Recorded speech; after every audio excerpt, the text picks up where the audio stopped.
झंझारपुर में medical college और hospital का कार्यारंभ मुख्यमंत्री जी द्वारा किया जा रहा है।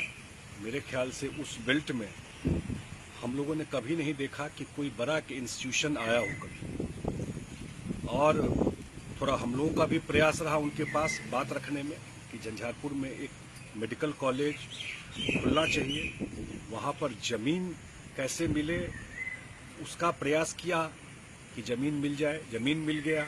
ये बहुत खुशी की बात है कि उस पूरा बेल्ट में हमेशा लोगों को बाहरी जाना या दरभंगा या पटना या दिल्ली जाते थे, अब कम से कम उस पूरा एरिया में लौखा से लेके और पूरा बेल्ट जो है कोई इलाज कराने के लिए सुबह घर से निकल के इलाज कराकर दोपहर तक अपने गांव वापस जा सकता है। ये सबसे बड़ी बात है। इतने बड़े एरिया में कोई एक इंस्टीट्यूशन आज तक, कोई इंजीनियरिंग कॉलेज, कोई मेडिकल कॉलेज नहीं आया था।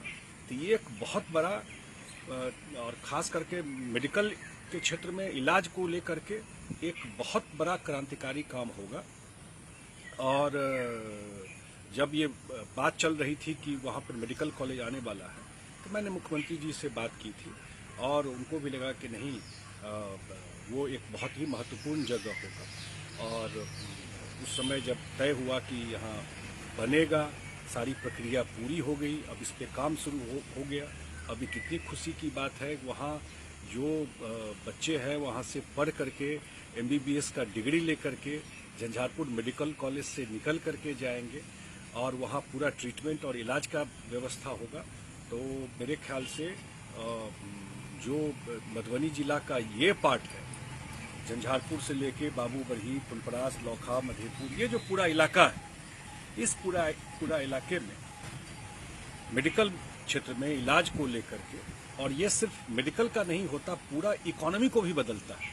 10 दुकान खुल जाता है, एक्सरे मशीन खुल जाता है, दवाई का दुकान खुल जाता है। कोई दरभंगा को देखे, कोई पटना को देखे, जहाँ मेडिकल कॉलेज है वहाँ कितने लोगों को रोजगार अन्य तरीकों से मिल जाता है। ये भी परिवर्तन होगा। और मुझे लगता है कि पहली बार झंझारपुर का स्वरूप, कहने के लिए वो शहर था लेकिन व्यवहार में, टेक्निकली कागज पे था लेकिन व्यवहार में ऐसा कुछ सुविधा, ऐसी कोई व्यवस्था वहां पर नहीं थी। सिर्फ एडमिनिस्ट्रेटिव ऑफिसेज कुछ थी, एक जनता कॉलेज था बस उस पूरा बेल्ट में, एक पॉलिटेक्निक कॉलेज जो मैंने अपने गांव अररिया संग्राम में शुरू कराया, जो चल रहा है। इसके अलावा उस बेल्ट में कुछ नहीं था। ये एक बहुत बड़ा देन इस सरकार का और माननीय मुख्यमंत्री का उस पूरे क्षेत्र के लिए है। मैं उनको भी धन्यवाद देता हूँ कि NDA सरकार और नीतीश कुमार जी के द्वारा इतना बड़ा सौगात झंझारपुर और उस क्षेत्र को दिया।